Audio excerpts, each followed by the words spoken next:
Hi, good day. My name is Cedrick and welcome back to another episode at Namibia2Go car rental. Before you hit the road today, we're gonna set you up with the GPS. And this is a Garmin GPS that you will be using for your journey. But before you do that, let me show you how to set up the GPS. Firstly, you have the stand for the GPS that you need to put it against the windscreen.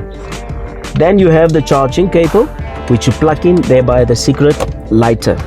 Then you take the cable and you attach it to the GPS for charging it. The GPS will start up by giving you warning and then that you will need to agree.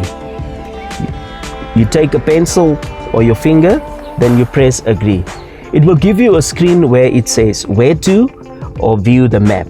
So you select where to, then it gives you a screen with different options. You select favorites. It will give you a drop down menu in favorites, but then you select again all favorites, where we have pre-programmed a few lodges. Most of it would be Gondwana lodges. Then you just go down with the arrow to see which lodge will be your first destination. If you don't find it there, you can always go back with the arrow to the main screen.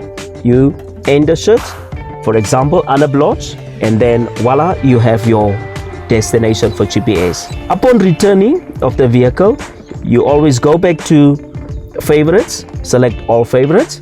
You will see Namibia2Go car rental offers. That is where you will return the vehicle. Your GPS is pre-programmed, then you can just place it on the little arm and then you are good to go.